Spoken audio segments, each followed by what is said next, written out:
Bienvenidos al episodio 411 del podcast de Comic Verso. Soy Esteban Pedreros y me acompaña como siempre el compuesto Alberto Calvo.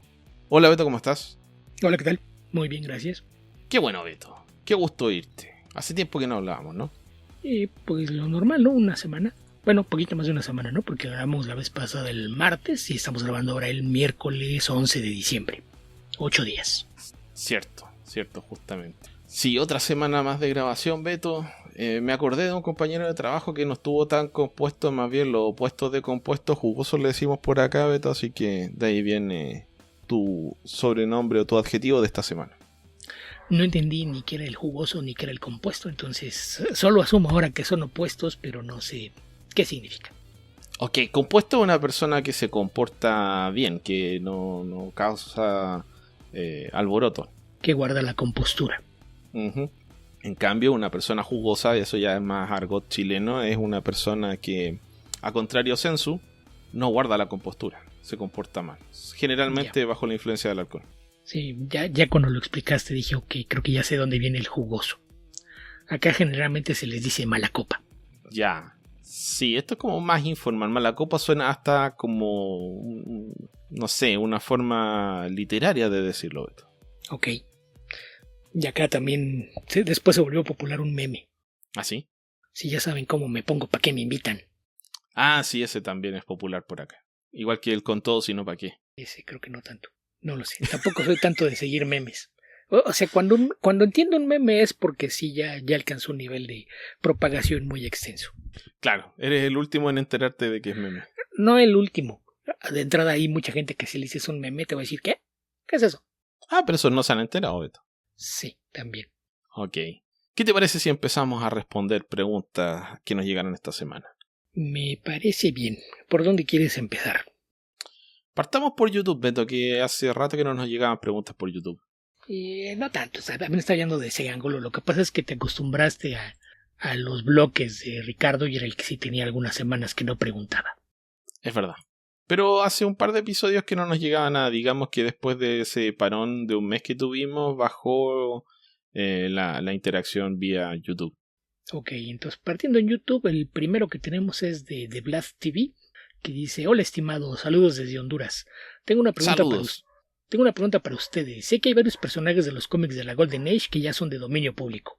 ¿Qué tendría que tener en cuenta para poder utilizar alguno de estos personajes en alguna historia propia? ¿Será que pregunta en términos legales, Beto? Supongo que quieres saber exactamente qué implica el dominio público y si los puedo usar libremente. Ahí el tema sería que cheques cómo están las leyes en tu país y dónde piensas publicar la historia. Porque si mencionas personajes de la Golden Age, quiere decir que son dominio público en Estados Unidos. Si son personajes muy viejos, probablemente no fueron registrados en ninguna otra parte del mundo y los puedes usar sin ningún problema.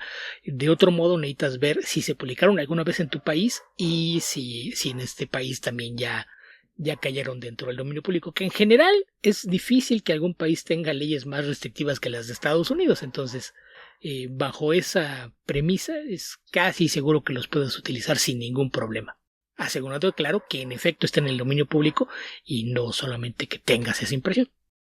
Sí, es más o menos lo mismo que entiendo yo, pero a ver, leyes de copyright hace rato que no estudio. Y como dice Beto, es un tema ahí que varía de país en país. Incluso puede que haya algún tratado que tiene tu país con algún otro país que pueda afectar eso. Pero bueno, ahí tienes que estudiarlo si de verdad te interesa qué personaje quieres utilizar y de qué manera lo quieres utilizar. Sí, por ejemplo, muchos de los cómics que sacó Dynamite de Project Superpowers, por ejemplo, todos los personajes ya están en el dominio público. Cosa que le permitió a Nick Barrucci hacer algo que le encanta, que es hacer cosas sin tener que pagarle a creativos. Aunque en este caso no había quien pagarle, pero pues ya sabemos cómo se las gasta el dueño de Dynamite, aunque Jimmy Palmiotti lo defienda. Que por cierto, ahorita saliéndome de tema y aprovechando para no perder la bonita tradición de desviarnos, al que he visto que lo están tundiendo ahora en redes es a Ned Cosby, que durante mucho tiempo estuvo en Boom y actualmente es uno de los editores en Dynamite. Porque una costumbre que tiene desde hace muchos años es que de repente hace llamados públicos diciendo que está contratando artistas y artistas de portada y coloristas. Y pide solicitudes de portafolio. Y yo veía quejas desde hace mucho y no entendía a qué venían las quejas de estas publicaciones que suele hacer Nate Cosby. Y aprovechando que en Blue Sky sí hay mucho más interacción y puedes ir hasta nomás de chismoso nada más a ver de qué están hablando los demás, pues resulta que aparentemente nadie sabe de que alguna vez haya contratado a ningún artista por medio de estos llamados. Entonces dicen que casualmente cada vez que hace uno de estos llamados es porque tiene una campaña de Kickstarter. Entonces aparentemente lo que hace es que para poder hacer más ruido con sus campañas, hace el llamado, muchos artistas nuevos lo empiezan a seguir y ya que tiene los ojos de todo el mundo encima, hace promoción de sus proyectos de Kickstarter. Y por ahí eso derivó en algunas otras discusiones. Por ahí David Pepose, el escritor de la serie actual de El Fantasma del Espacio, el Space Ghost, estaba por ahí quejándose con algunos de los quejosos. No, es que están hablando muy mal de todo lo que estamos haciendo, que no sé qué. Y nuestro cómic lo estamos haciendo con mucho esfuerzo y creemos que está bueno y no deberían hablar así de lo que estamos haciendo. Y trataron de explicarle, no, esto es en general por las prácticas que tiene la editorial y de las que Nate Cosby es parte importante.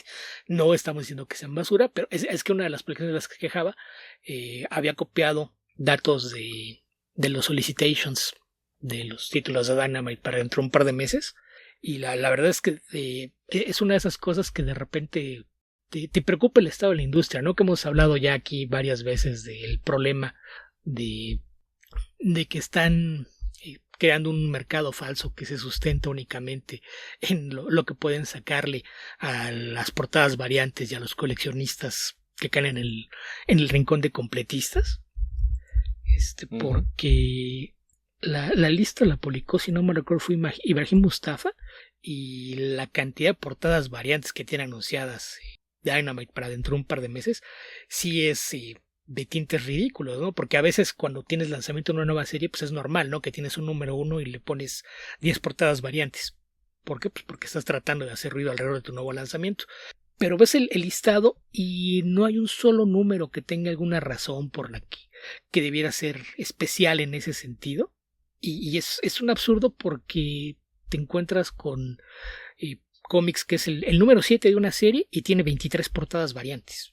Y ves el resto de la lista y hay otro que tiene 12, 14, 18. Pero ¿por qué tantas? Y una de las cosas que comentaba Mustafa, que aparte en el pasado trabajó tanto con Nate Cosby como con Dynamite por separado, dice el problema es que esto pues es un síntoma y una evidencia de alguna de las prácticas que hay en el mercado, que es hacer estos llamados, hacerte de portafolios de mucha gente, incluso nueva, que nunca ha publicado, que está buscando hacerse de un lugar en la industria, y lo que haces es que les pagas muy poco. Entonces lo que se vuelve una práctica en Dynamite es que tienen montones de artistas nuevos, sin experiencia, que no están listos para hacerse cargo de una serie, que es algo que también ya hemos comentado y que en Dynamite sí es súper común. Le pagan bien al escritor, le pagan una miseria al equipo artístico, sea dibujante, entintador, colorista, etcétera, y después para crear un poquito de ruido o disfrazar que los interiores quizá no tienen la calidad de vida, pues le ponen un montón de portadas variantes de artistas famosos. Mira, ya encontré la lista. Altered Purgatory One Shot, 10 portadas. Green Hornet Miss Fury, número 1, 18 portadas. Red Sonja, número 17, 11 portadas. Space Ghost, número 9, 13 portadas. Terminator, número 4, 19 portadas. Y Zootopia, número 1, 23 portadas. O sea, hay dos números 1 que sí tienen 23 y 18 portadas, pero tienes un número 4 con 19, un número 9 con 13, un número 17 con 11 y un one shot con 10 portadas. Y decía, el problema es que piensas en lo que están haciendo, y una práctica que tiene común Dynamite en el presente es que están tratando de que la página interior entre el artista o artista entintador más colorista y rutilista le salga en alrededor de $200-250, que es muy muy bajo para lo que debieran cobrar los artistas. Dice, y en cambio le ponen a estos títulos 10, 12, 15 portadas variantes que dependiendo del artista pues les cuestan entre $500 y $1000 cada una. Entonces cuando ves un cómic que tiene 20 portadas variantes quiere decir que se gastaron muchísimo más en las portadas que en los interiores. Y Pepose ahí salió según a quejarse y todavía le decía a Mustafa, es que te lo estás tomando personal y estoy hablando en términos generales de las prácticas, porque otra cosa que hacen es aprovecharse tanto de la gente nueva como de gente que vive en países con un nivel de ingresos más bajo o donde el tipo de cambio les juega a favor. Y ahí es donde probablemente Pepose decidió dejar de pelear porque su artista es Sebastián Piris, que no recuerdo si es uruguayo o argentino, pero obviamente está en un país en donde el tipo de cambio le juega a favor. Entonces, aunque probablemente está pagado muy por debajo de lo que debería, al vivir en un país en donde el tipo de cambio contra el dólar le es favorable, probablemente él no lo sienta tanto de esa manera y no haya la misma queja, porque él es un muy buen artista y no hay el problema de que sea uno de estos cómics de apariencia semi-amateur que abundan en las publicaciones de Dynamite, pero... Sí, o sea, mira, el otro día, como para tener alguna referencia, en Blue Sky le pregunté a... ¿Quién fue? Porque hacía un comentario respecto Alex de un de Campi. aviso, claro, que era un estaba? pago muy bajo, y yo Sí, dije, pero son $6,000, sí, o sea, no es decía tan bajo para mí. Para un puesto editorial y te ponía ahí el ejemplo de las rentas y que era Claro, básicamente entonces vas a ganar esto y la tercera parte de tu dinero es para que pagues la renta. 75 mil dólares en Nueva York. Esos son, en Chile serían entre unos 60 y 70 millones de pesos. Eso significa ganar unos 6 millones de pesos mensuales aproximadamente, lo que sería un soldazo en Chile. No vas a ser la persona más rica del mundo, pero vas a vivir sin problema y con cierto grado de lujo. Entonces, claro, a mí me pareció que era una cantidad enorme, pero por supuesto que los costos en Estados Unidos son otros. Y en particular en Nueva York, que es una de las ciudades más caras para vivir en ella. O sea, creo que te sale algo así como $2,000, o sea, unos cerca de 2 millones de pesos a arrendar un departamento. O sea, tienes que partir de esa base. Sí, te decía que una renta promedio de un departamento era de entre $2,000 y $2,500. Pues, entonces resulta que más de la tercera parte de tu sueldo es para tu renta. Y es una cantidad ridícula. O sea, yo pago un dividendo por el departamento que me compré, que son alrededor de unos $320 aproximadamente, $320. Entonces, compara eso, es una diferencia enorme. Bueno. Y con la ventaja de que al final tú vas a dejar de pagar eso una vez que culmines con los pagos. Quien renta, ¿no? O que me muera. También. Y bueno, le escuchaba hace algunos años a una dibujante chilena que decía que ella vendía como una página completa de cómics, conseguía por internet que le ofrecieran algo así como $90 por una página dibujada en blanco y negro, con tinta o con tintado digital. Y que, bueno, o sea, 90,000 pesos chilenos, que para ella era suficiente. Estoy hablando de hace unos 4 o 5 años atrás, no sé cuánto será ahora, pero ya con eso te haces una idea de cuánto sería rentable. Si un dibujante chileno pudiese dibujar 20 páginas mensuales de manera regular a un valor de 90, 100 mil pesos chilenos, estaría ganando unos 2 millones de pesos, que sería una cantidad bastante buena en Chile. O sea, bastante buena. Por lo tanto, eso te habla de las diferencias que tienes a la hora de buscar talento dentro de Estados Unidos versus fuera de Estados Unidos. Chile tampoco es un país barato si lo comparas con otros países de Sudamérica. Así que las diferencias se pueden ampliar aún más en otros lugares. Sí, y esos $90 son bajos. O sea, cualquier cosa que te paguen por debajo de $100 es muy bajo. Por ahí hay de los sitios que han hecho así recaudación de datos, dicen que dentro del estándar de la industria, en términos muy muy bajos, el dibujante debería cobrar entre $150 y $200 por página.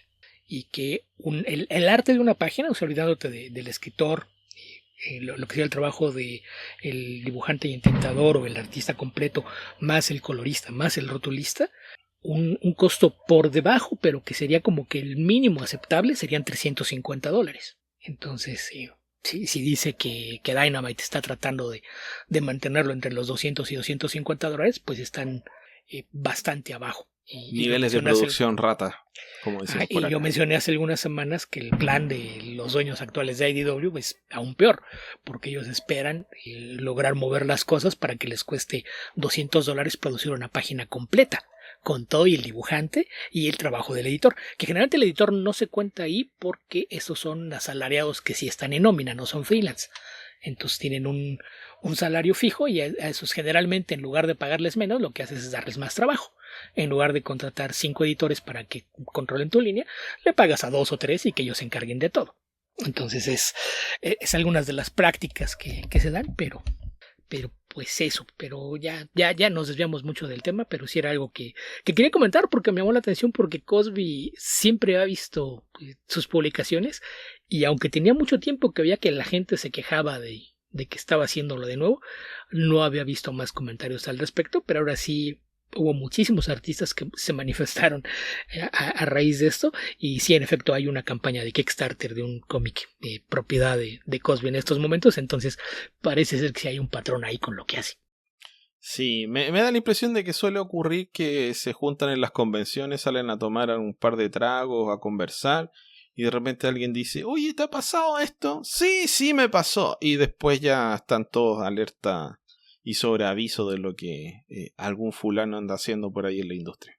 No, y también en redes a veces no lo hacen públicamente, pero se mandan mensajes privados entre ellos, o si alguien sabe que algún amigo conocido ya trabajó con algún editor, pues le pide referencias, ¿no? Entonces eso es lo que de repente resulta en que se filtren algunas de estas cosas de las que normalmente no nos centramos, y en esta ocasión pues sí decidieron hacerlo público, y solamente por ahí un escritor brincó, que es un escritor que, aunque no es famoso, bajo la forma de trabajar de Dynamite probablemente le está cobrando mejor que sus colaboradores, y pues el ejemplo que le pusieron aplicaba, porque en efecto su artista es hispanoamericano, entonces sí, pues es probable que sea alguien que para estándares del mercado americano está mal pagado, pero que en su país lo que percibe le da para llevar una vida, pues por lo menos pagar sus gastos y vivir sin apuro. Ok.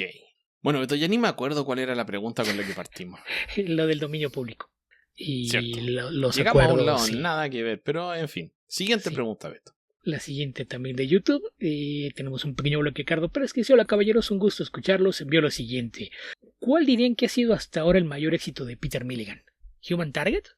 No. Depende de cómo defina éxito, ¿no? ¿Estamos hablando de su obra más reconocida o de su obra comercialmente más exitosa? Yo diría que no es ninguna de las dos. ¿Para ti qué sería lo más exitoso? La verdad es que lo encuentro medio difícil. Encuentro que no es un artista particularmente exitoso en términos comerciales. Es más de éxito de crítica. No se me ocurre realmente un cómic superventas de Peter Milligan. Pues lo que hizo con X-Force, Ecstatics y Excellent debe ser. Sí, pero si lo comparas con, no sé, Shade the Changing Man y otras cosas que hizo por ahí, no es como que haya vendido mucho más que eso. Bueno, con la enorme ventaja de que se mantuvo constantemente en prensa y dio para tener incluso una secuela varios años después, mientras que mucho del trabajo que hizo para Vértigo pues quedó descatalogado hasta que se reeditaron recientemente algunas cosas, ¿no? Entonces yo diría que debe ser todo lo que hizo con X-Force y sus derivados, Statics y Excellent, porque de lo demás pues tiene mucho trabajo en 2000 AD, cosas con Dredd y demás de antes de que llegara al mercado americano, que pues sabemos que es más como de culto porque el mercado británico es bastante más pequeño, pero en América pues sí, Vértigo siempre tuvo números muy bajos, lo hemos comentado muchas veces, era más como éxitos de crítica que le daban cierto prestigio a la editorial más que convertirse en éxitos de ventas. Por eso yo creo que de las cosas que hizo dentro de lo que hay del mainstream, su trabajo más conocido es justamente lo que hizo en colaboración con Allred en esos títulos de mutantes. Yo creo que sería lo más conocido y comercialmente hablando lo más exitoso, sin que haya sido nada como para romper récords o marcar tendencias. No, como hemos comentado un par de veces, el estilo de Peter Milligan es bien particular, no se presta para atraer a las grandes masas probablemente. Sí, porque incluso todo lo que hizo con Batman son historias pues respetadas y apreciadas por los lectores. Son de nicho dentro de Batman. Sí, no hay nada por ahí que sea particularmente destacado, y el resto pues digo son cosas que hizo dentro de Vértigo, entonces pues es de un alcance mucho más limitado, ¿no? Aunque tenga presencia en librerías, a lo mejor más gente fuera del nicho del cómic como tal lo conoce, pero no hay nada en su obra que pudieras poner como de particular impacto, ¿no? Porque dentro de lo que hizo en Vértigo, probablemente Enigma sea de las cosas que mayor impacto tuvo, y que a la fecha hay ediciones recientes ya con otras editoriales, ¿no? Pero la mayoría de su trabajo ahí pues es respetado por la crítica, tiene un grupo de fans que lo siguen porque aprecian su trabajo, pero nada que pudieras considerar como algo que hubiera entrado en las listas de lo más vendido al final del año. No dudo que algunas haya tenido algo dentro del top 25 de los listados de Diamond, por ejemplo. Yo creo que tal vez sí, Beto, porque estuvo en los New 52 al comienzo. Nadie se acuerda realmente, pero estuvo a ver en... hacia la Justice en League Justice Dark. League, sí, y también estuvo en Y otra Justice serie League Dark después. fue de las primeras que tuvieron amenaza de cancelación, entonces no sé Pero también qué todas tan... vendieron mucho hasta que se fueron desvaneciendo rápidamente, así que por lo menos por perfil alto sería una de las de mayor perfil Pero de las que sacó, pero para nada esa una de las fue mejor recordadas. de las primeras. Hizo creo que 8 números, ¿no? 8 o 9 números. Y la razón por la que él se fue, dice que porque llevaba 4 números entregados y le dijeron, oye, ¿y si le pones más Justice League y menos Dark? Dijo, pues es que eso no era lo que íbamos a hacer, entonces pues dejen nada más a cabo las historias que tengo en marcha y me voy, pongan a alguien que les quiera seguir el juego y hacer lo que ustedes quieren, porque me dijeron que íbamos a hacer una serie de cierto tipo y ahora me salen con que eso no vende como ustedes esperaban y quieren algo distinto. Creo que tu gato no está de acuerdo, Beto. Ese gato es un Contreras, a todo mundo le protesta. Mira, yo me acuerdo mucho de Dark Knight, o sea, me acuerdo que me gustó mucho Dark Knight Dark City, porque no puedo decir que me acuerdo bien de la historia, la leí hace demasiado tiempo. Aquí estoy revisando un listado, hay unos números de Batman Confidential con Andy Clark, pero tampoco... Confidential siempre fue del nicho dentro del nicho. Sí. Y Hellblazer pues era la versión de Vértigo, que sabemos que los números no eran muy grandes, estuvo mucho tiempo ahí. Por eso yo creo que sus cosas más mainstream es lo que hizo en Marvel, porque aparte de lo de X-Force, hizo una de las 2 miniseries de Cyclops and Phoenix. Después fue lo de X-Force, todo lo de Ecstatics, salieron por ahí incluso un par de spin-offs, una miniserie de Dead Girl y una de Nation X, me parece que era la otra. Hace un par de años vino el revival. También hizo una miniserie de Dupe. Luego vino el revival que es The Excellent, como le rebautizaron al título, que también duró un poco. Y fuera de eso, pues colaboraciones en miniseries, ¿no? Recuerdo que por ahí hizo alguna miniserie de Venom, hizo un arco, no recuerdo si de 2 o 3 números en Tangled Web, antología de Spider-Man, pero nunca ha sido un autor que encaja dentro del mainstream, entonces no se me ocurre nada que podemos considerar así como un éxito o algo que marque. O sea, tiene obras muy buenas, aunque no para todos los gustos. Sí, y también tiene un montón de cosas que son bien del montón. O sea, son extrañas, pero aquí estoy revisando un montón de cómics que hizo de personajes, por ejemplo, de Batman. Yo creo que la que es más recordada es la que mencioné, Dark Knight, Dark City, que son 3 números de Batman, me parece que fue. Sí. Y de ahí también trabajó en un montón de series que yo creo que poca gente lo recuerda para bien o para mal. O sea, son más bien, ¿cómo se llama? Y esto, cosas del montón. Y está lo que sí recuerda mucha gente, pero mucha gente de nicho. Entonces, súper exitoso, así, difícil. Pero creo que tendría que estar de acuerdo con Beto en que por lo menos tuvo periodos más largos y más destacados con algunas series de Marvel, específicamente lo de X-Force. Sí. Pero pues bueno, pasando a lo siguiente, del mismo Ricardo dice, escuché un rumor de que Marvel quería o quiso en algún momento comprar Valiant. ¿Es cierto? No lo sé. Según yo, no. Lo que pasa es que hubo un momento, sobre todo en la segunda mitad de los 90, que aparte era absurdo porque de repente decían que Marvel quería comprarlo todo y todo eso fue un par de años antes de que se declararan en quiebra. O sea, tomando en cuenta eso, pues no creo que hubiese habido realmente algo de verdad en eso, porque habría que recordar que Valiant tuvo mucho éxito entre el 92 y el 94, 95, cuando fue su lanzamiento original. Después se metió en problemas ahí pues económicos, no pudieron sostener la línea y desaparecieron por un par de años. y cuando los compró alguien, los compró una empresa de videojuegos que era Acclaim. Pero sí, por los tiempos en los que operó Valiant, no me parece. Después, cuando liquidaron los activos y demás, pues esto ya fue varios años después y lo compró una de estas empresas de capital de inversión, lo que llaman Venture Investors, que pues generalmente tienen bastante dinero, lo invierten en compañías a las que intentan sacarle provecho o liquidarlas para sacarles algún extra. Entonces no se me ocurre que en algún momento va a poder ser esto, porque digo, Valiant fue exitoso en el 90 desde que surgió, pero creo que su boom se vino después de la muerte de Superman y algunas otras cosas, que fue cuando hubo una explosión de universos. La empresa existe desde el 89-90, pero fue hasta el 91-92 que tuvo su boom. Y pues esto duró hasta el 94-95, cuando empezaron a tratar de reducir la línea. En el 95, me parece, los compró Acclaim, que operó como por 10 años. Y después fue cuando sube Valiant Entertainment como tal, esta división con dinero de inversionistas extranjeros, que después, hace cosa como de 5 o 6 años, se lo vendieron a una empresa china de entretenimiento que es DMG, me parece. Pero no creo que en algún momento Marvel haya tenido un interés real. Probablemente el rumor se dio después de que compraron Malibu, pero mucha gente piensa que lo que Marvel quería era expandirse y en realidad compró a Malibu porque lo que quería era el departamento de color digital, en lugar de usar lo uno que de está de manifiesto en que jamás utilizó a los personajes de Malibu. Sí, o sea, los utilizó un poco al principio, así como nada más pues, a ver si algo de esto pega, y después los dejó caer en el olvido y no hizo ni por integrar nada de ello a su universo regular ni mantenerlos en existencia. No descarto que en algún momento ni siquiera aparezcan. por mantener los trademarks. Sí, es lo que estaba pensando, que probablemente por ahí no tardarán en aparecer algunas miniseries con algunos de ellos o algo para conservarlos, pero la razón por la que compraron Malibu era que querían el departamento de color digital. Y que luego descubrieron que pues era un departamento famoso, pero no tan bueno como querían, y después tuvieron que invertir de todos modos en eso. Entonces fue un mal negocio por donde quiera que se le vea, pero la razón por la que lo compraron no era porque quisieran otro universo. Entonces no creo que en algún momento hayan querido comprar a Valiant.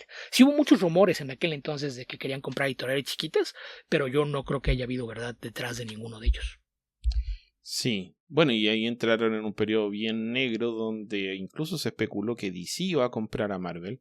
Yo creo que más por el deseo de algunos el deseo de algunos de que fuese cierto, pero no hubo realmente ningún acercamiento.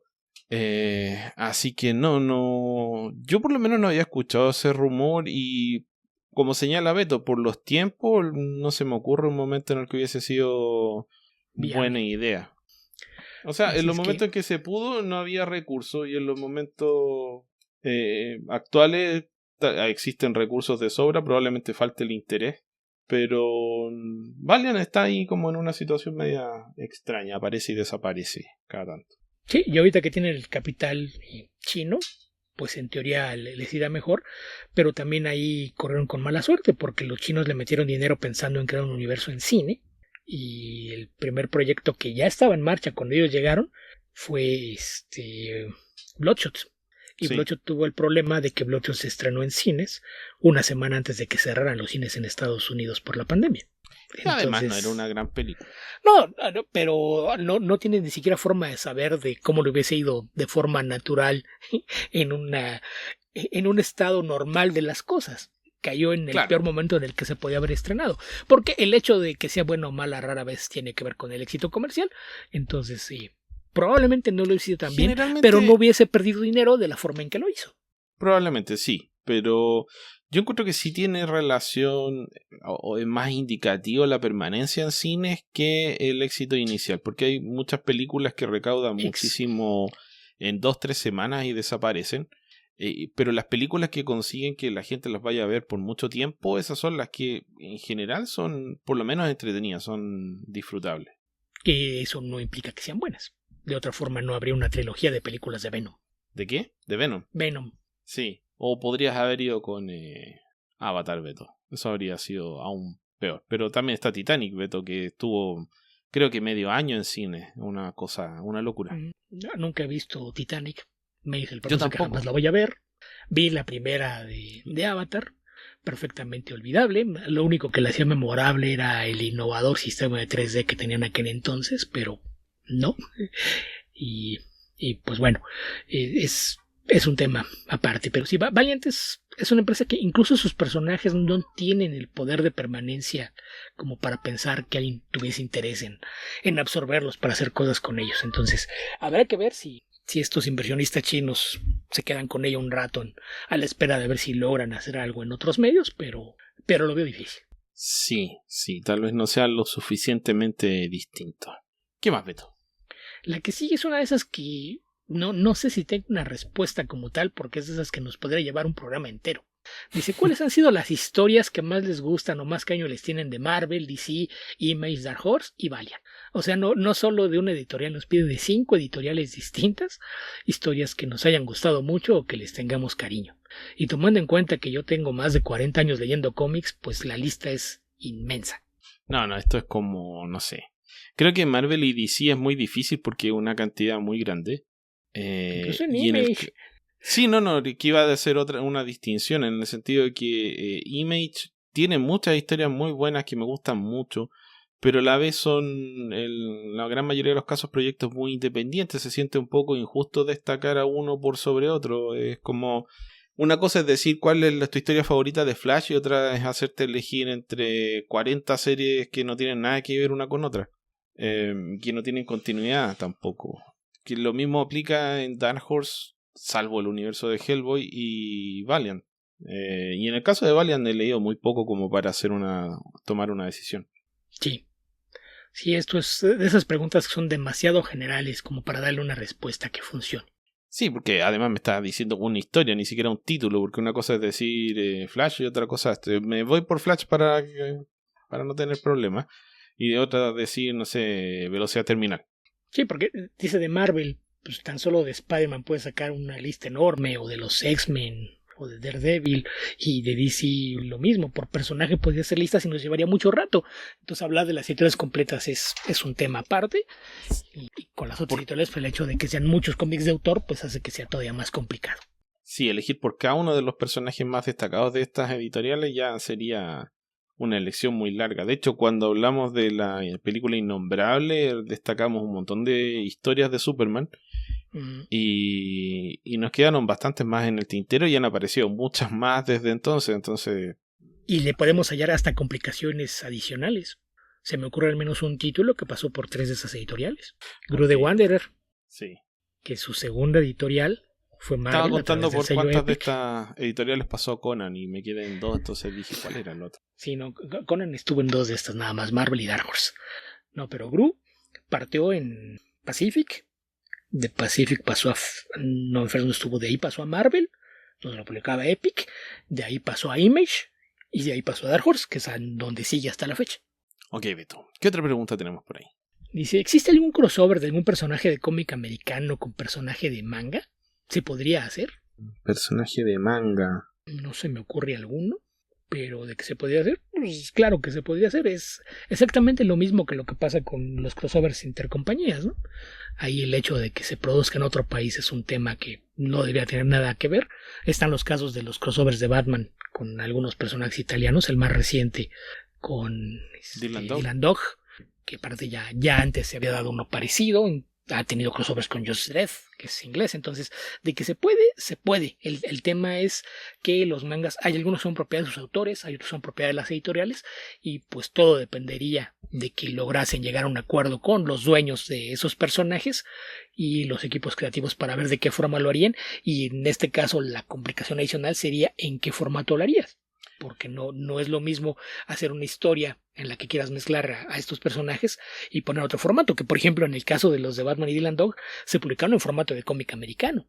Probablemente en Estados Unidos no hubieran visto tan bien si hubieran aparecido en el formato de los fumetis clásicos italianos, más chiquitos y en blanco y negro. Probablemente no hubiese sido del agrado de muchos aficionados al detective oscuro. Sí, bueno, creo que en la parte el único personaje que se me ocurre así derechamente que te puedo decir es Godzilla con la Justice League of America, pero nada que ver porque realmente es Godzilla más por no es el personaje lado de manga.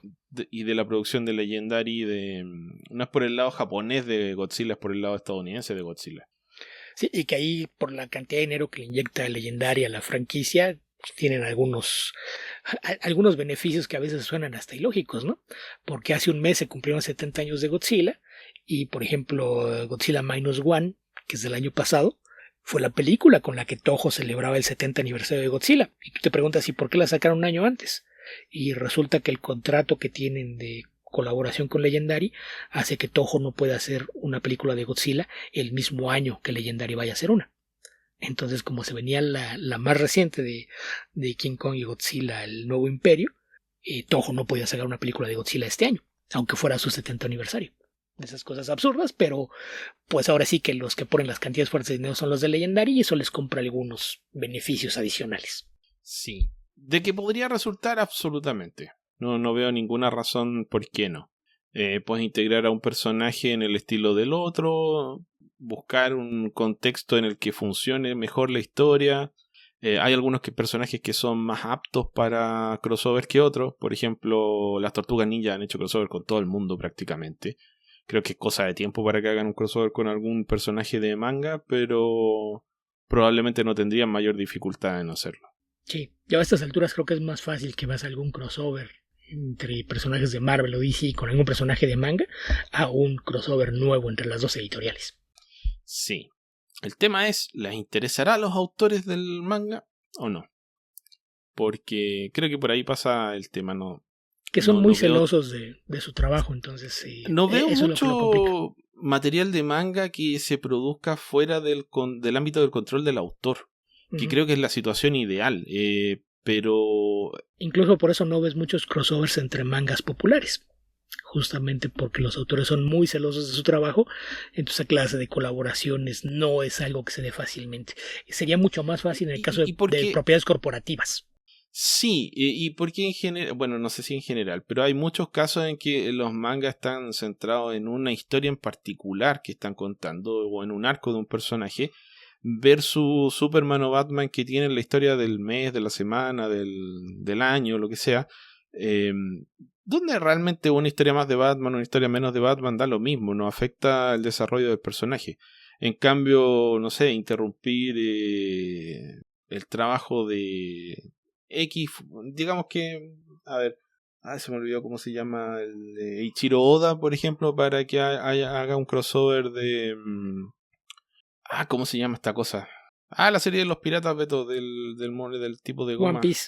One Piece, con algo de los cómics estadounidenses. No veo que a Ichiro Oda le vaya a interesar algo como eso, porque probablemente tampoco necesita el dinero. Ok, Beto, ¿qué más tenemos por ahí? Después de eso, el mismo Ricardo dice: ¿creen que tarde mucho el regreso de Warren Ellis a los cómics? Se le extraña. Imposible responderte esto. Yo por lo menos no estoy en antecedentes de que lo vaya a hacer. Tal vez esté ocupado en otros medios o tenga suficientes ahorros, no lo sé. Está haciendo cosas en otros medios. Está haciendo audiodramas, cosas para videojuegos y para juegos de mesa allá en el Reino Unido y en otras partes de Europa, pero se supone que existen algunos proyectos de cómics por ahí pendientes, un par de colaboraciones con Ben Templesmith aparte de la secuela de Fell, entonces eventualmente se dará, pero me imagino que tienen que alinearse varias cosas. Sí, y más allá de su problema o su eventual mala fama o fama cuestionable, mejor dicho, hace rato que está no completamente alejado de los cómics, pero sí con un pie en los cómics y otro pie en varios otros lados. Estuvo en la serie de los X-Men, me parece, en la serie de Castlevania, que creo que está en Netflix, y en otros proyectos nada que ver. Entonces me parece que también él tiene un interés en dejar de que los cómics sean su principal fuente de ingresos hace rato. Tomando en cuenta cómo funciona la industria del entretenimiento, muy probablemente le va mejor haciendo estos otros trabajos que con los cómics. Entonces, cuando tiene proyectos de cómics es porque es cosas que realmente tiene ganas de hacer y que no funcionan en otro medio. Y él lo ha dicho muchas veces, hay cosas que por la naturaleza de la historia son específicamente orientados a los cómics. Entonces, me imagino que cuando se den los tiempos para poder hacer las cosas que tiene pendientes lo hará. Y fuera de eso, pues dependerá de que tenga algún proyecto que desee hacer en cómic, porque si tiene trabajo en otras partes no tiene ninguna urgencia por volver a los cómics. Ciertamente. Y nos manda un abrazo, Beto. Sí, abrazo de vuelta. Muchas gracias. Otro de vuelta. De ahí pasamos a la siguiente primera, que es de Segangolo, que dice: hola, espero que se encuentren bien. Leí Habibi de Craig Thompson, realmente me gustó mucho. ¿La han leído? ¿Qué les parece? ¿Existe otro trabajo de este autor que ustedes recomendarían? Saludos y gracias. Yo no lo he leído, Beto, para sorpresa de poca gente. Es muy bueno. Y conociéndote es de esas cosas que verías el tomo y desde ahí te espantarías. Sé que es muy largo, Beto. Es que sí son las obras de Thompson. O sea, ahí sí no hay vuelta de hoja. Es un tomo que lo ves. Y si fuera un libro de prosa, me hubiese aproximado a él con miedo. Pero no, yo lo compré hace varios años y me gustó bastante. Es una obra que sí la recomiendo mucho. Y yo el otro que he recomendado aquí, que apenas cuando nos preguntaron de cosas de este siglo que encontramos muy recomendables, mencioné Habibi y Blankets, que probablemente sea su otra obra famosa. Porque a pesar de que es alguien que tiene pues también ya más de 20 años en el medio, pues su trabajo también es un poquito más de nicho, ¿no? Pero yo creo que deben ser sus dos cómics más populares. Blankets, que es de inicios de siglo y que el año pasado, hace un par de años, apareció la edición de 20 aniversario, para que se hagan una idea. Y Habibi, que es de hace, no sé, ha de tener ya, yo creo que cerca de 15 años. Yo creo que son sus dos obras más conocidas. Yo creo que serían los Blankets más... de 2003 y Habibi de 2011. Blankets ganó mejor, Eisner a mejor álbum gráfico, Eisner a mejor escritor artista, el Harvey, perdón, mejor artista, mejor cartonista, como dice Beto, caricaturista, mejor álbum gráfico también ganó el Harvey, y Habibi ganó el premio al mejor escritor artista en 2012. Así que por lo menos por palmarés son las dos obras que destacan más. Blankets aún más que Habibi. Sí, que fue pues ahora sí que su gran lanzamiento a la fama fue lo que lo puso en el mapa y le permitió trabajar de forma constante en sus proyectos y a sus propios tiempos. Y a ver, en novelas gráficas está Goodbye Chunky Rice del 99, Blankets 2003, Carnet de Voyage de 2004, Habibi 2011 y Space Dumplings de 2015. Y de lo del tamaño, Habibi no recuerdo, son más de 600 páginas. No llegan a las 700, pero son más de 600, entonces sí es de las cosas que por eso digo que hay gente que se espanta con el puro tamaño. Y Blankets es un poquito menos, han de ser cerca de 600, deben ser 500 y tantas, pero son dos obras extensas y que aparte curiosamente no son de la misma editorial, porque según yo Blankets era de Top Shelf y Habibi, si no me equivoco, es de Pantheon. Ok, ¿qué más, Beto? ¿Qué más? De ahí, siguiendo con las preguntas de YouTube, pasamos de vuelta con The Blast TV, que dice una pregunta solo para generar un poco de controversia. ¿Quiénes son en su parecer los escritores y dibujantes de cómics más insoportables? No he tenido el infortunio de conocer escritores o dibujantes de cómics que sean insoportables. Y de las entrevistas que he escuchado, tampoco recuerdo uno que me haya resultado insoportable en una entrevista, que no suele ser un lugar donde te vas a encontrar a alguien que te resulte insoportable, porque la gente en general trata de moderar su carácter para ese tipo de cosas. Así que Sí, Beto, que ha tenido bien, experiencias de primera mano mucho más numerosas, tal vez te pueda dar una respuesta. de primera mano no me puedo quejar de nadie. De segunda mano tengo muchas opiniones e historias negativas de David Finch. Y de forma virtual, pues basta con ver sus propios videos para llegar a la conclusión de que yo pondría a la cabeza de esa lista a Rob Liefeld y Todd McFarlane. Sí, creo que puede ser.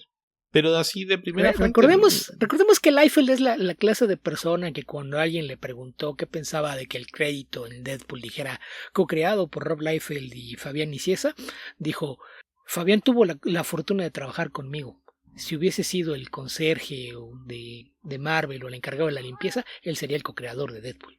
Y creo que los dos tuvieron la suerte de que Joe Kelly agarrara al personaje. Sí, si Nicieza estaba sacándole agua a las piedras con esa mala copia de Destro que creó Liefeld, entonces sí, el que le empezó a moldear la persona fue Joe Kelly, y ya después vinieron otros escritores a terminar de redondearlo y convertirlo en lo que es hoy, que no es pero para nada parecido a la idea original de Liefeld, aunque le guste colgarse la medallita. Eso es lo que hace, lo que refuerza la idea de darle reconocimiento al trabajo de otra gente, especialmente al de Joe Kelly, porque todo lo otro que vino después, lo que ves en televisión, deriva del trabajo que hizo Joe Kelly, de cómo él reinterpretó al personaje. Lo presentó completamente nuevo, pero tuvo el infortunio o la mala suerte o mala decisión de trabajar con un personaje ajeno. tal vez podría haber creado un personaje propio dentro de Marvel y hubiese tenido mayor reconocimiento, porque todo lo demás no está en el personaje que creó Rob Liefeld. Que la enorme ventaja de Kelly es que después se fue a hacer televisión y le fue muy bien con creaciones propias en colaboración con algunos amigos suyos. Entonces, al menos no se convierte en una historia triste de alguien que fue ignorado a lo largo de su carrera, ¿no? Pero sí, lo de Liefeld es ridículo que siga viviendo de la fama de Deadpool cuando lo que él hizo no tiene nada que ver con la versión actual del personaje, que es la que conocen las masas. Otro tipo que tiene fama de ser gruñón, irascible y desagradable es John Byrne, dependiendo de cómo lo agarres.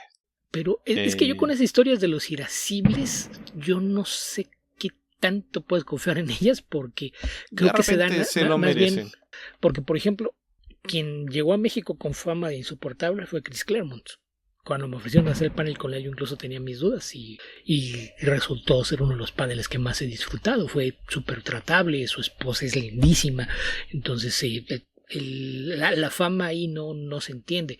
En el caso de Peter David, por ejemplo, la fama de irascible y berrinchudo pues viene de su primera embolia, que en parte se entiende que se ha vuelto alguien de carácter explosivo de mecha corta, y sin embargo en México, fuera de algún incidente que comentan que hubo durante la conferencia de prensa el día antes del evento, en el evento nadie te puede contar nada malo de cómo se portó con la gente, con el staff o con la organización del evento. Entonces ahí son de esas cosas que más allá de eso, pues sí se va a poner con la sal, pero sí hay muchas historias de que habrán hecho algunos desplantes medio raros en muchas partes. Incluso tengo entendido que en algunos eventos llevaba una silla de dibujante y bromeaban algunos colegas suyos que decían que era para poder verlos a todos desde arriba, incluso cuando estuviera sentado.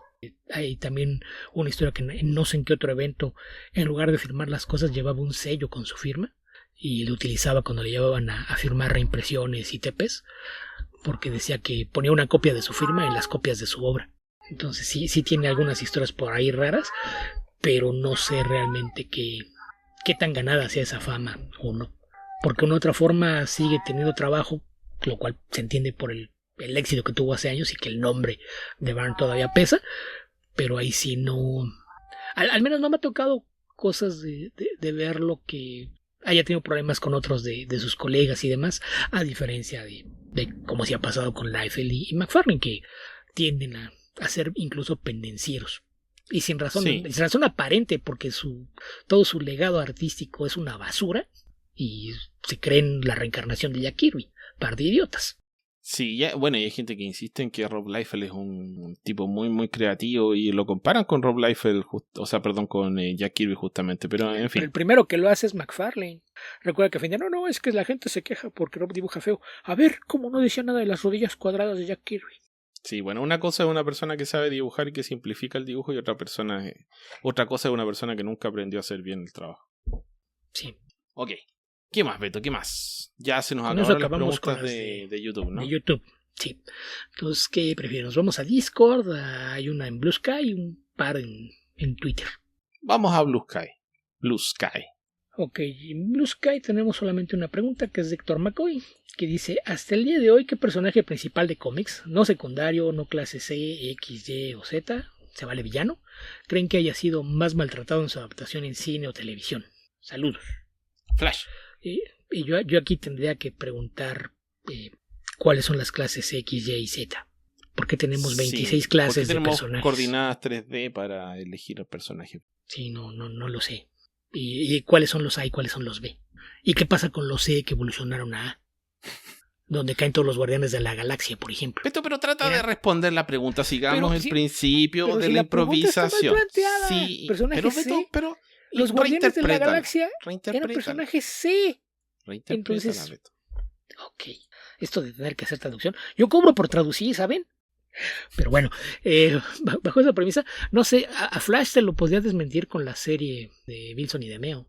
No, pero la película, ¿no? La serie de... No, dice en cine o televisión. Sí, pero te estoy diciendo que una adaptación es muy mala y otra adaptación no es tan mala. La adaptación de la serie de televisión de Flash a mí me gustó mucho, pero realmente recoge pocos elementos que puedas reconocer del personaje en los cómics. Y mucha gente le tiene cariño a la versión del Arrowverse, que en paz descanse.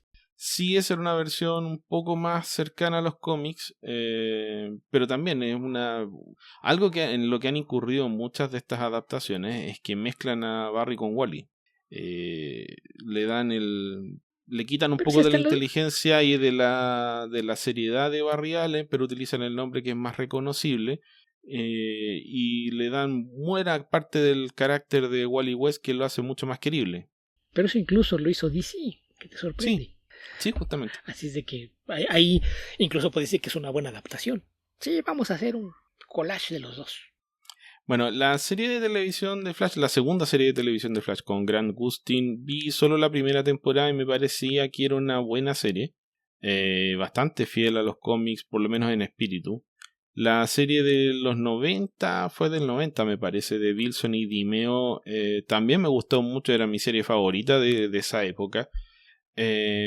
Pero leyendo los cómics después, creo que se toman muchas licencias. Creo que buena parte de ellas también por razones presupuestarias. O sea, no son licencias, no es que a la gente se le ocurra voy a hacer esto así porque sí, sino que también tienen que adaptar el material con las constricciones presupuestarias y de recursos técnicos que tienen en el momento en el que hacen la serie. No es lo mismo hacer Flash con los precios, los efectos especiales de 1990 que con los de 2015 habrá sido que partió esa serie de Flash, no sé. Así que eso, son varias consideraciones. ¿Qué más fue maltratado por ahí? Yo lo estoy pensando y ya tengo la respuesta definitiva. Ok, ¿cuál? The Spirit. Tiene dos adaptaciones, una peor que la otra. Una se fue al extremo camp mal hecho, con un mal actor, y la otra se fue a hacerlo completamente oscura, pseudo-noir, con otro mal actor.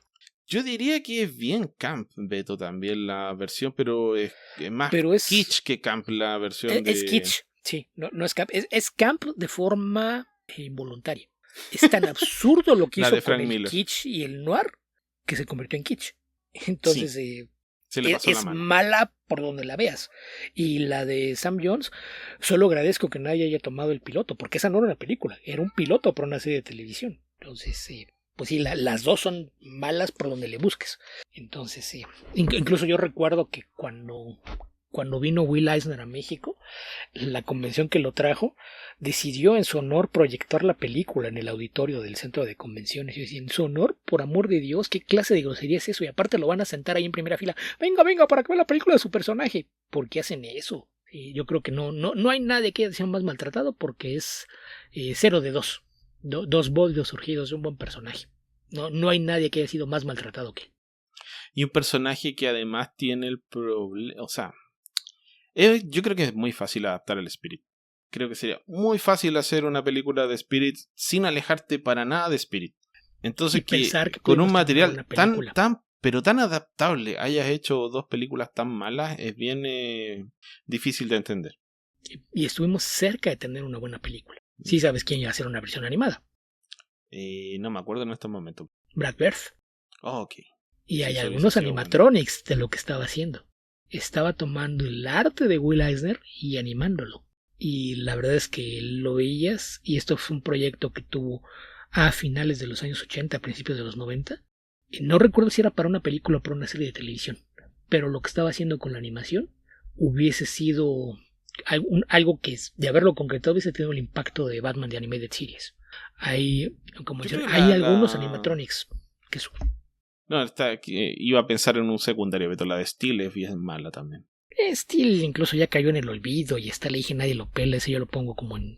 Siguiendo la nomenclatura inventada por Héctor, yo lo pongo como en personaje H. Sí, incluso yo creo que la hija es un personaje más rescatable y mucha gente no la conoce. La hija cae en C.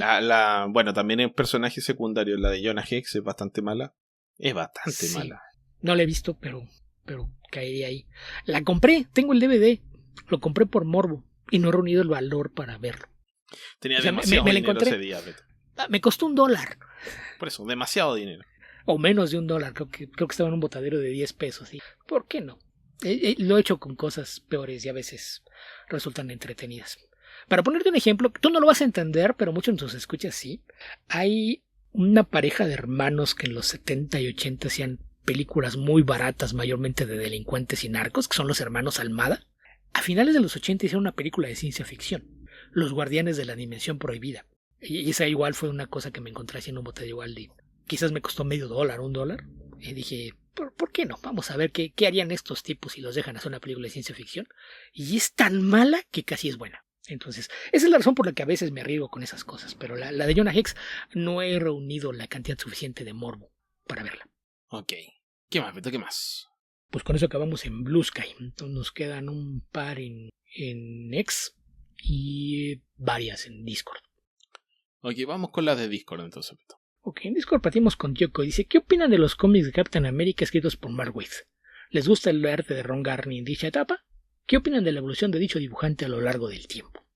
Bien. A ver, por sí. partes. El Capitán América de Waid es muy bueno. El arte de Ron Garney, bastante bueno en aquel entonces. Un trazo limpio y un poquito simplificado, pero muy efectivo para el tipo que se estaban contando. Y la evolución del artista a lo largo del tiempo, muy buena.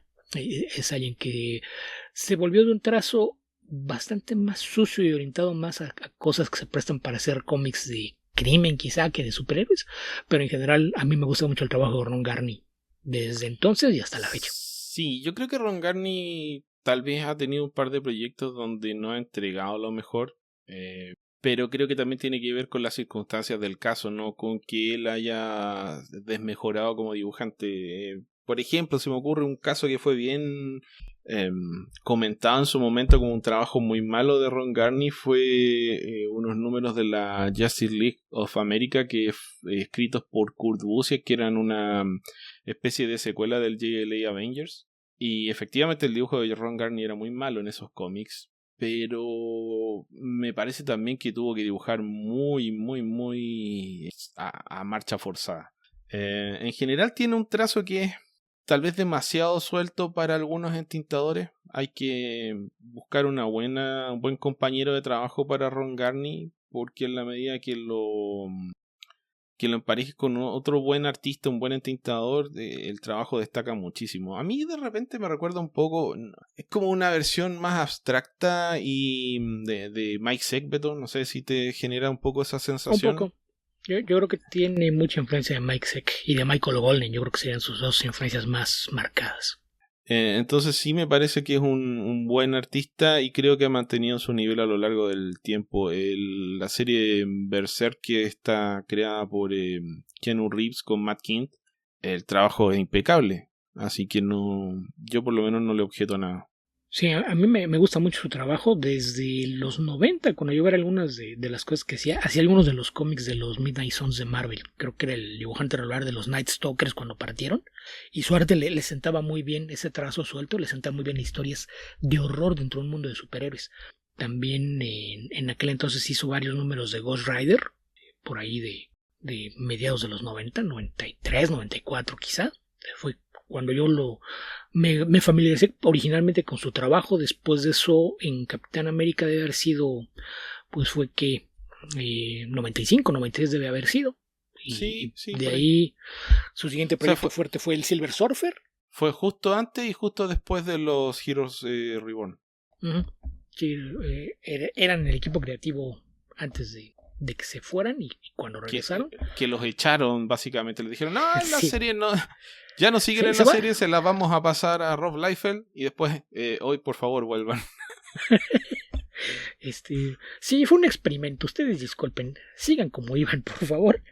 Después fue el Silver Surfer, luego vino el regreso a Capitán América. O sea, cuando los corrieron de Capitán América, hizo Silver Surfer, después regresó a Capitán América, después estuvo algún tiempo en Hulk, me parece, luego fue cuando se fue a DC, después estuvo algún tiempo en los X-Men, y de ahí le perdió un rato la pista. No recuerdo qué hizo por ahí. Cuando relanzaron Wolverine, creo que también estuvo ahí un tiempo, pero es que no recuerdo qué tanto fue. También estuvo en el Captain America de Rick Remender, ¿no? Beto era el dibujante del Captain America en la zona Z, ¿no? No recuerdo si era el regular o hizo un par de arcos nada más, pero sí estuvo por ahí. Y fuera de eso, yo le recuerdo trabajos fuera de esto. Hizo la serie esta hizo una de Gangsters que publicó Icon, pero no sé cómo se llama. Ok, Incluso pero la bueno, traduje. ¿para qué vamos a repasar toda la carrera de Ron Garney? Pero en definitiva, a mí por lo menos me gusta bastante. Creo que tiene algunos trabajos mejor que otros y como dije, depende de quién sea su pareja artística. Y que a veces se entiende el mismo y se ve mejor. Men of Ratter era la que estaba pensando. Era Ok. la que publicaba Icon, que incluso ya apareció en español. Yo la traduje, por eso me acordaba que había hecho eso. Hizo algunas historias de Conan para la antología cuando estuvo la licencia en Marvel, para Savage Sword. Y también más recientemente estuvo en Daredevil. Fue con quien partió la serie de Charles Soule, que fue la anterior a Zdarsky, por ahí de 2015-2016. Él fue el primer dibujante de la serie, hizo 25 o 30 números. Ok. ¿Qué otra pregunta tenemos, Beto? De ahí pasamos a también de Tío Coy, que dice que Avengers es el que ha estado constantemente presente en las historias que más les han gustado de dicho equipo. Pues Captain por America. Y por el tiempo en el equipo, el Captain America y Hawkeye. Sí. Después, el mismo Tío Coy dice: ¿qué nos pueden platicar de los New Gods como antecedente antes del debut de su nueva serie? Y ya sé que aún no la han leído, así que es imposible saber de qué tratará, pero los básicos para alguien que va a tomar el cómic de cero. Uf. Dios mío. ¿Básicos del Fourth World? Mira, ahí tienes que asumir. Reinterpretación moderna de los mitos clásicos de la creación del mundo, del universo, de los dioses en general. Es una versión del cómic reinterpretada tal vez con elementos, o sea, no tal vez, con elementos superheroicos, pero básicamente trata de hacer una especie de compendio de mitología. Es una versión de ciencia ficción de los mitos de creación con una marcada fuerza de la tradición judio-cristiana. Uh-huh. Y sea la forma más simple de describirlo, porque es demasiado complejo. El mismo Kirby creo que nunca terminó de aterrizar la idea. Y la enorme ventaja que tiene es que, justamente por la complejidad de los personajes, cada vez que hay una nueva serie, parte dándote los básicos. No necesitas saber nada para entrarle. John Byrne lo hizo. Walter Simonson lo hizo y seguramente Rambi lo va a hacer. No necesitas saber nada nuevo. Cualquier cosa que te digamos de los New Gods te va a confundir más de lo que te va a aclarar las cosas.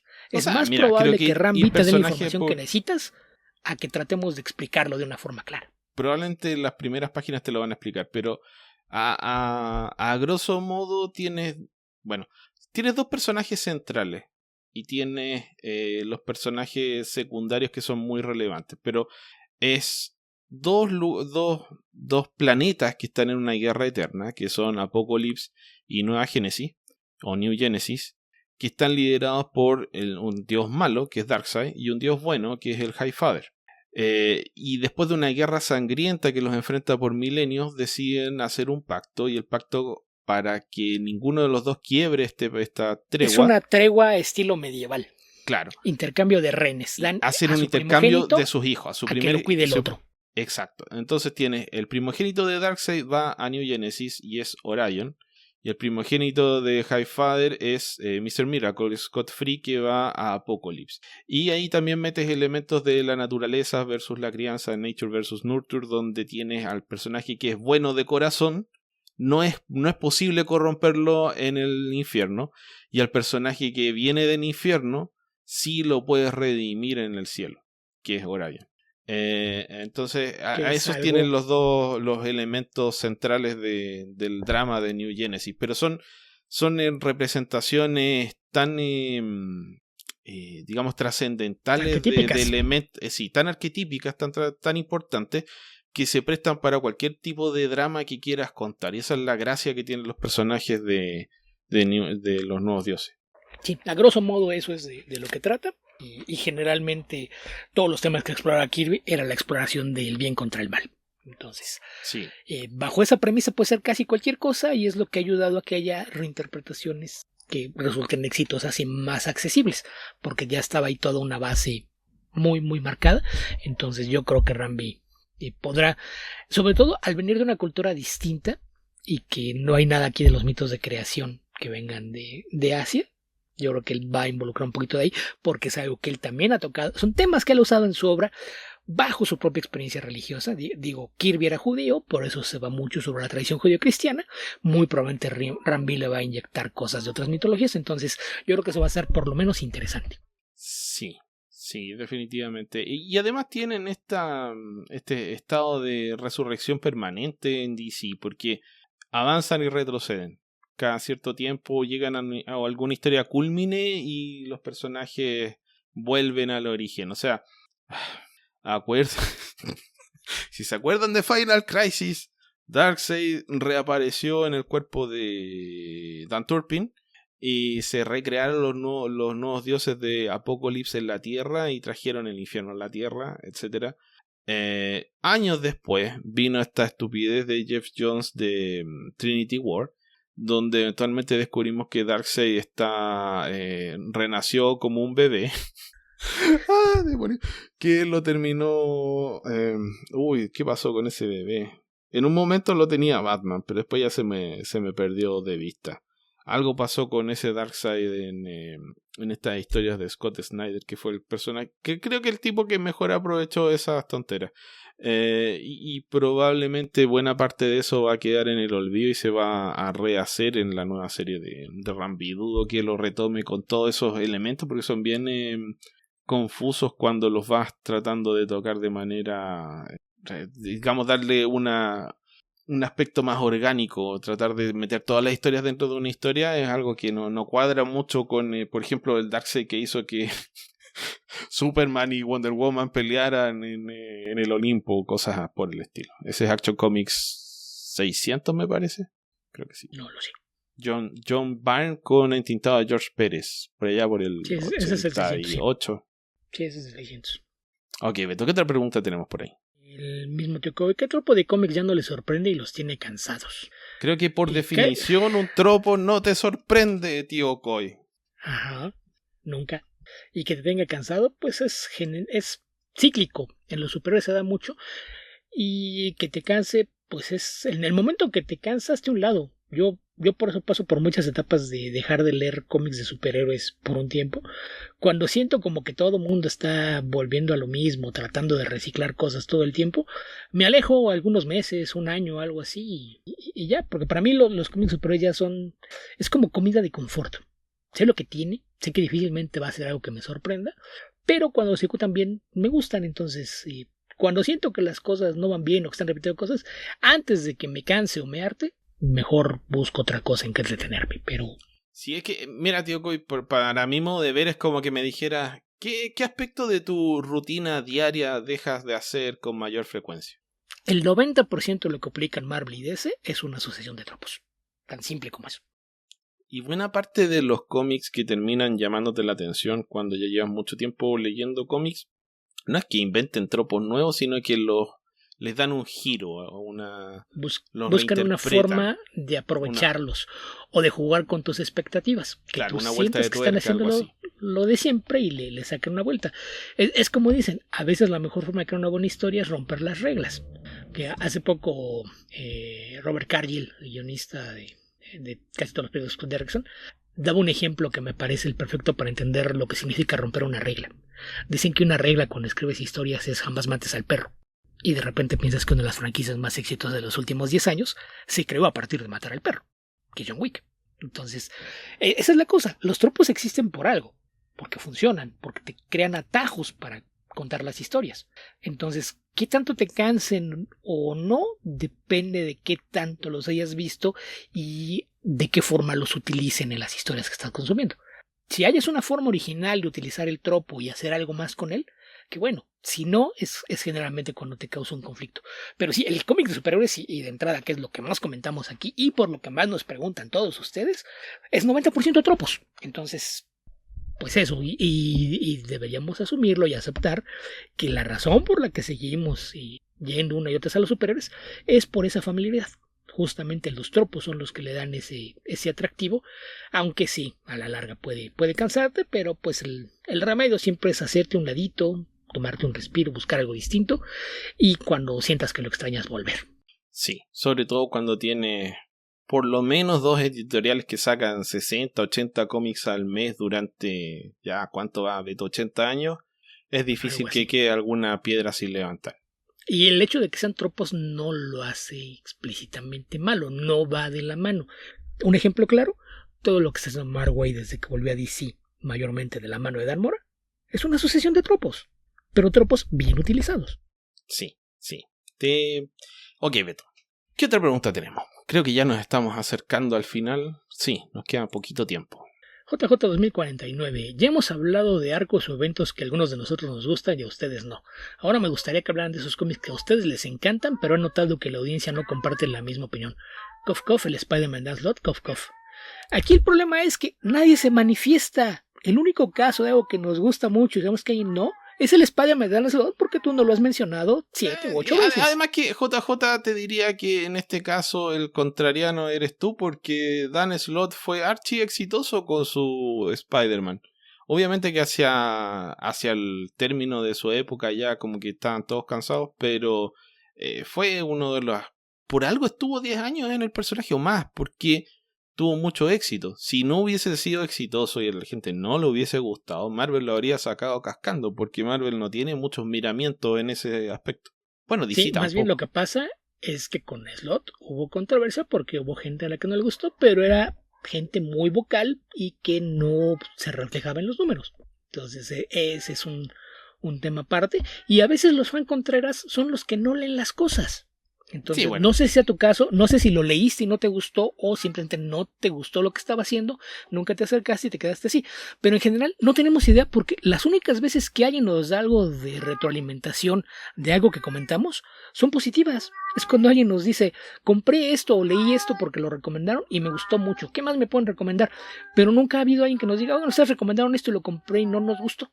Entonces ahí sí necesitaríamos más bien más retroalimentación en ese sentido para ver si hay algo que hay en esa categoría. Es probable que cosas que no nos gusten sí le gustan a mucha gente. De eso sabemos que hay muchos fans de Civil War, sabemos que hay muchos fans de todo el trabajo de Tom King. Por ahí Tío Coy le respondía que a él le encanta el Spider-Man de Dan Slott y menciona algunas de esas cosas y dice, pues esto sea como colofón. Dice, hay tantas cosas, dice, por ejemplo, Tom King y Robert Kirkman me gustan bastante y ya sé que los etiquetan como personas basura. Aquí habría que aclarar esto, eso es un ad hominem. No vamos a desmarcar el trabajo de King y Robert Kirkman porque sean malas personas. El que son malas personas, son una basura, un asco, etcétera, etcétera, es un tema aparte. De Robert Kirkman, yo lo he dicho muchas veces, es un muy buen escritor. Es mejor escritor que muchos más famosos. Ponerlo a nivel de Tom King es injusto para él, aunque sea una basura de persona, no se merece esa comparación como creativo, porque Tom King sí es un escritor infinitamente limitado y repetitivo. Entonces Tom King es un mal escritor, más que un mal escritor, es un escritor mediocre. Tom King es un escritor mediocre y una mala persona, y las dos cosas no van de la mano. Robert Kirkman es un escritor con un grado aceptable de talento, con un oficio y una capacidad muy destacadas y por arriba de la media, y eso no le quita el que sea una basura de persona. Son dos cosas aparte. No vamos a decir, este cómic es malo porque lo escribió un asco de persona. Eso es un ad hominem y es algo que no tiene sentido y quien quiera que lo utilice es una opinión en la que no tienes que confiar. Si no puedes separar las cosas, es un tema aparte. Los dos son un asco de personas, uno es muy buen escritor, el otro es un escritor mediocre. Es como lo que yo reclamaba la otra vez cuando nos hicieron esa pregunta sobre Mark Millar, por lo menos por la forma en la que la presentaron. Porque no es que a mí me caiga mal Mark Millar, creo que a estas alturas sí, pero no es que no lea sus cómics porque me caiga mal, es porque no me gustan sus cómics y porque ya he leído suficientes cómics como para saber que el siguiente que va a sacar tampoco me va a gustar. En principio, probablemente, tal vez, y lo he dicho muchas veces, si salen 20.000 opiniones de que el cómic de Mark Millar es extraordinario, el nuevo que sacó, y son opiniones respetables, las hace gente que sí respeto lo que dicen, no tendría mayores problemas en leerlo, porque me voy a privar de ese cómic. Pero en mi experiencia, dado que tiene este prontuario de historias intrascendentes, digo, ya no le doy más oportunidades. Sería ridículo como seguir tratando de ver series de alguna plataforma que todas las series te parecen malas. O sea, puede que estés equivocado, pero aún así no son de tu gusto, ¿ok? Ese es un tema. Y lo otro es un poco como pensar que si el profesor te pone puros 4 es porque te tiene mala. Si no estudiaste y no respondiste las pruebas y te sacaste puros 4 o puros 3, no necesariamente porque te tienen malas, tal vez porque no estudiaste. Y en este caso, ¿en qué sentido lo digo? En que no nos, como dice Beto, que no nos gusten los cómics no tiene que ver con el carácter de ellos. En muchos casos no los conocemos. No sabemos mucho de su vida personal. y aún así el cómic te puede gustar o no te puede o no gustar. Y hay los casos en los que hemos hablado muy bien de la obra de algunos autores y que no les queda que sean malas personas. Un ejemplo que se me viene a la cabeza, me encantan los cómics de Brian Wood. Y es un hecho que es una persona con rasgos deleznables.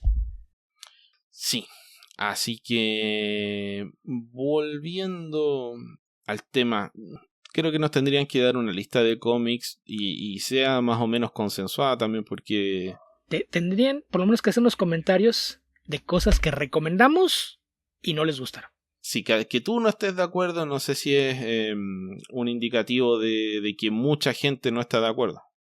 Sí, porque el ejemplo de Slot, yo creo que si hacemos una encuesta entre nuestros escuchas, a la gran mayoría de nuestros escuchas le gustan. Probablemente seas el único que está ahí en la minoría. Y insisto, Tío Coy me menciona que él en general está de acuerdo con nosotros y que compartimos muchas cosas, aunque hay muchas en las que no estamos de acuerdo. Y eso es normal y lo hemos dicho siempre. Todo es subjetivo. Y yo cuando hago una recomendación trato de hacerla de la forma más subjetiva posible y dando los positivos y los negativos y apuntándolas. Cuando digo siento que algo no va a ser del gusto de la mayoría, lo comento. Pero pues vamos, no hay nadie que te pueda hacer recomendaciones y estés al 100% de acuerdo con todo, porque pues no es así como funciona el mundo. Pero, insisto, las pocas veces que nos dan retroalimentación es para decirnos que descubrieron algo porque lo comentamos y les gustó, pero muy rara vez alguien nos comenta en sentido contrario, entonces no tenemos forma de saber cómo va nuestro porcentaje de coincidencia con nuestros escuchas en ese sentido. Y solo por llevarte la contra y porque no lo preguntaste, te doy uno que me cae bien y además me encantan sus cómics, Daniel Warren Johnson. Sí, que en ese caso hay muchos que caen en la categoría de me cae bien y no. Y lo que mencionaba de que a veces los Contreras ni siquiera leen los cómics, por ahí hace poco puso Jim Sub una anécdota de algo que le pasó en una convención, que llegó un cosplayer disfrazado de Spider-Man a pedirle una selfie, se tomó la foto con él, y ya después de que se tomó la foto, mientras se alejaba de la mesa, le gritó, ¡tu Spider-Man apesta! A lo que Sub le gritó a la distancia, ¡soy Sub, no Seb! ¡Ah, perdón! Y es Seb Wells, no Jim Wells. No Jim Sub. Jim Sub y Seb Wells no son lo mismo. No Jim Seb. Pero la mayoría de los fans Contreras no leen las cosas. No tienen idea de lo que estaban hablando. Pero bueno, en fin, Beto, eso es así en muchos campos. Diría que es un defecto humano. Ok, después, ya para cerrar con esto, creo que esa fue la última de Discord, me parece. No queda una de Tío Coy. No, queda una. Pero mira, nos dio una salida bien fácil. Dice, ¿qué nos piden platicar de G.I. Robots? Es perfecto, es correcto, es por Creature Commandos. No te voy a pedir que nos platiques nada de G.I. Robots, Tío Coy, porque no sé si se ha pasado algo. Ponte de acuerdo con lo que quieres decir, Tío Coy. Ahí nos mandas la pregunta. Mejor dinos, ¿tienes algo que nos quieras platicar de G.I. Robots? Yo no te voy a pedir que nos platiques nada. Sí, yo creo que fue un dedazo. ¿Qué nos pueden platicar de G.I. Robot? No sé, yo dije que yo iba a leer las preguntas como las escribieran. Es literal, entonces, Alberto Calvo. No es mucho lo que te puedo hablar de G.I. Robot. Ya lo dije, yo cobro por traducir. No es un personaje ni muy conocido ni muy popular, así que no es mucho lo que te puedo hablar de. Sí, es un personaje... pues, aquí volviendo a la clasificación inventada por el buen Héctor McCoy, a este le daría una F. Ya de Robot vamos a ponerlo como que es un personaje clasificación F. Sí. Sería un omega tal vez, Beto. Pero no en el sentido del poder mutante, sino que está al final del abecedario. Que pues es un personaje ya pues con varias décadas de existencia en el medio, pero con el que nunca se ha hecho nada memorable, ¿no? Debe ser que de finales de los 70, primeros de los 80, y según yo debe ser creación de Robert Kanigher, porque según yo viene del World War Tales. Tiene debe ser de Kanigher, pero muchas no encarnaciones, Beto, y las primeras son de los 60 y todas, bueno, no todas, pero buena parte son creaciones de Robert Kanigher. Ok. Sí, yo lo conocí por World War Tales. Mayormente los meses de los 80, pero sí debe tener cosas más viejas, pero seguramente es creación de Kanigher como casi todos los personajes bélicos que aún sobreviven de DC. Probablemente, sí, yo diría que probablemente era el mejor escritor de DC en los 60.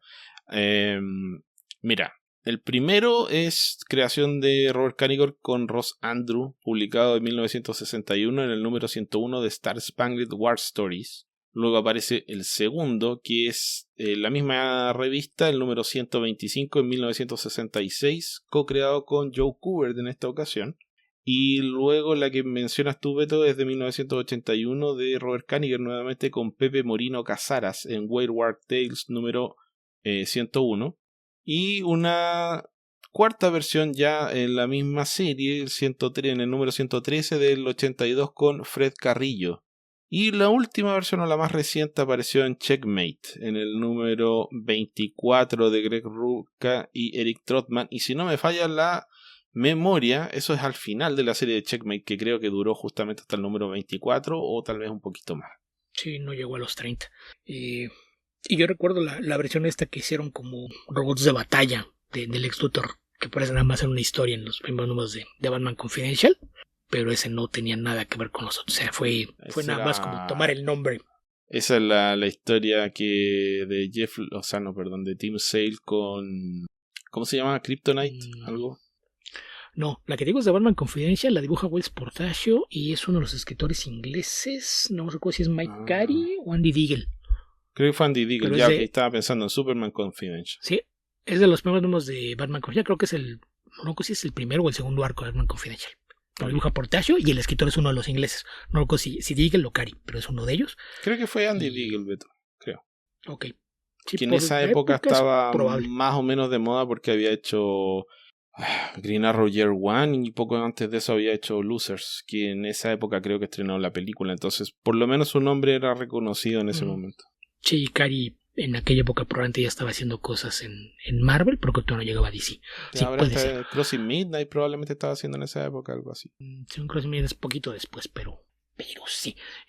Pero pues sí, no hay mucho que podamos decir. Es la idea de tener soldados robots durante la Segunda Guerra Mundial, que es de donde la versión de los Creature Commandos toma su inspiración, por eso la obsesión con matar nazis, pero pues la verdad es que no hay mucho que podamos decir del personaje, porque incluso a pesar de tener varias versiones, no es tampoco un personaje que haya tenido apariciones constantes, ¿no? Casi todas sus apariciones fueron antologías, entonces aparecía muy de vez en cuando y bien historias muy específicas y ninguna particularmente memorable.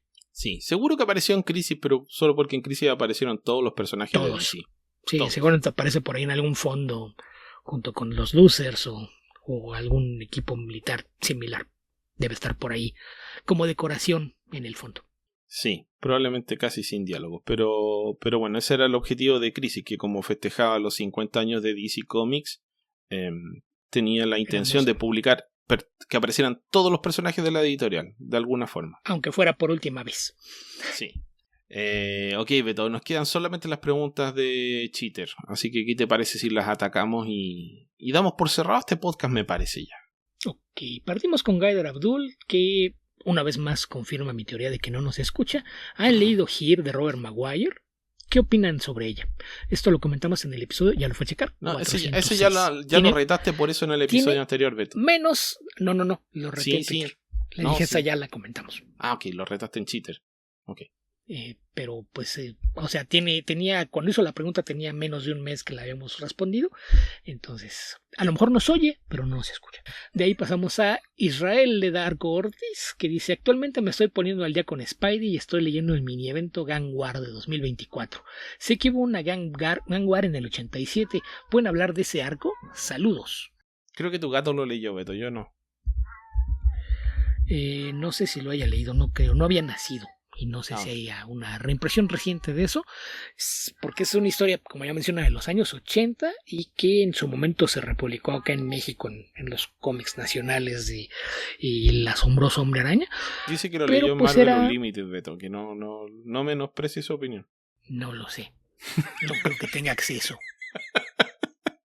No creo que tenga acceso, la verdad. ¿O sí, Blacky? Dice que no. Sí, dijo que tenía una tablet. No, claramente está diciendo no. En ese sentido es muy negativo. La mitad de las cosas que le preguntas te va a decir no. Así es de que no lo sé.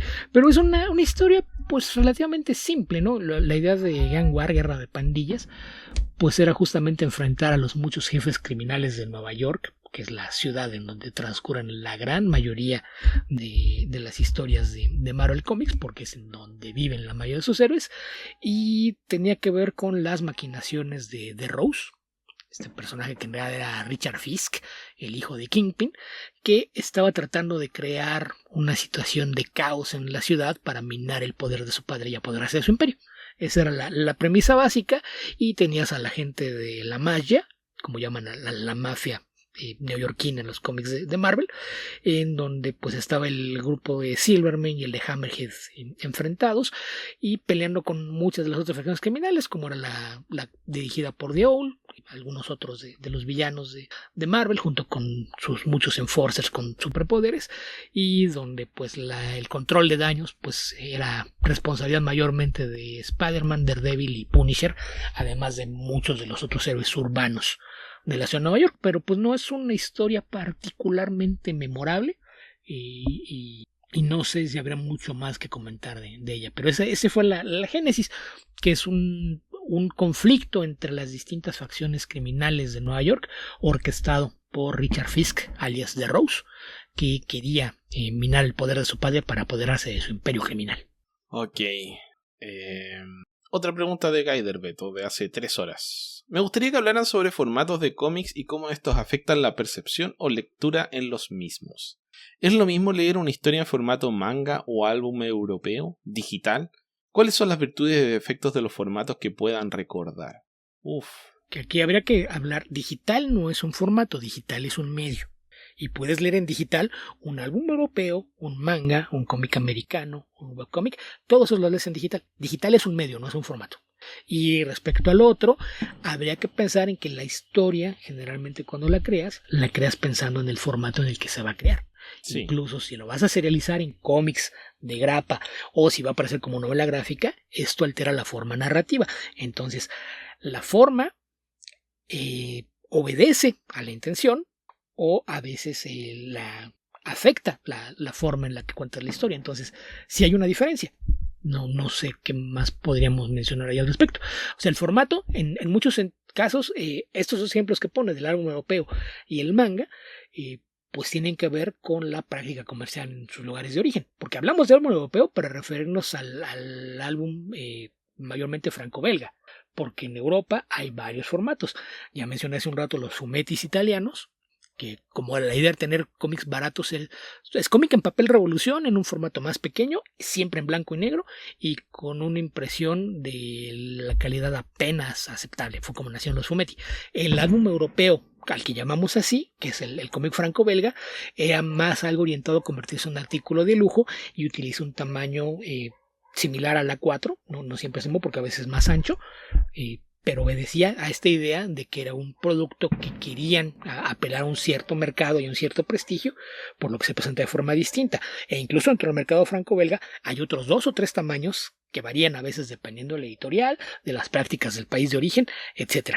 El manga tiene un tamaño también bien específico que a veces cambia dependiendo del tipo de tomos, y en el cómic americano la estandarización de tamaños tiene que ver con las imprentas en donde se trabaja. Por eso es distinto el tamaño de los cómics del ladradero al presente. Pero en términos generales, la experiencia de lectura es afectada porque la historia es creada dependiendo del formato en el que se va a contar, que es mucho de mi problema, por ejemplo, con los compact comics, porque creaste la historia pensando en que se iba a leer en cierto tamaño y al publicarla en otro, esto afecta a las cosas. Pero no sé, creo que en general lo que puedes decir. El formato lo puedes elegir generalmente en base a 2 criterios. El formato o el formato está dictado por razones económicas, o tú eliges el formato que se te canta la gana por razones artísticas. Que es mi formato preferido siempre que se mantenga en algunos términos razonables, porque hay gente que es demasiado creativa y anda inventando cualquier formato por cualquier razón, y después tienes una ensalada de libros en la librería. Sin pedradas a Michael Red, por favor. Sí, hay gente mucho más creativa por ahí. Hay muchos. Pero me refiero de repente a vas a una convención y te encuentras, no sé, con que a algún fulano se le ocurrió que iba a ser un cómic que iba a ser estilo lateral del alto de una tira cómica de 10 centímetros por 25 centímetros de largo, y después no sabes qué hacer con eso. Pero en fin, más allá de eso... El cómic widescreen que hizo Jim Kruger, por ahí el de Flyboys, en los años 90 también, que venía engrapado por el lado más corto y que después ha salido... álbumes de distinto me refería tamaño. Por ejemplo, a lo de la cuestión yo diría que más de una cuestión pragmática, porque a veces no tanto es el económico, sino el qué imprenta te puede hacer lo que quieres. Y mencionaba a Michael Red porque su miniserie de Red Rocket 7, habría creo que apareció en un formato cuadrado, que es más o menos como el tamaño de lo que eran los discos de 78 revoluciones por minuto, como de 25 por 25 más o menos. Mira, Beto, algo así. Yo que cuando lo reimprimió, breves tratos con las editoriales, o sea, no editoriales, imprenta, en otro tipo de cosas que vi hace algunos años. En general, las imprentas te pueden hacer lo que se te cante la gana, siempre que estés dispuesto a pagar el precio que te van a cobrar. Lo que pasa es que hay algunas que te cobraron un extra porque tienen que mover las máquinas para el armado y corte. Sí. Es en donde viene la... Es que con las técnicas de impresión moderna, esas consideraciones como que en términos estrictamente técnicos pasan un poco a segundo plano. Sí, mira, algo con lo que puedes ver el ejemplo de esto que menciono de que las máquinas están diseñadas para traer en ciertos formatos. Piensa en los cómics de Editorial Vid cuando desapareció Novaro y Vid se quedó con las licencias de DC. Recordarás que eran unos cómics todavía más pequeños que el formato Águila de Novaro, y que en muchos casos las historias recortaban las páginas originales del cómic americano para rearmarlas y convertir los cómics de 20, 22 o 24 páginas americanos en un cómic de 32 páginas en el que pues rearmaban las páginas, y esto era justamente para ajustarse al tamaño que les permitían las máquinas en las que se imprimían los cómics de vista. Sí, pero probablemente la razón fue que Editorial Vid dijo: quiero sacar un cómic que me cueste X, y el cómic que te cuesta X es de estas características, y ajusté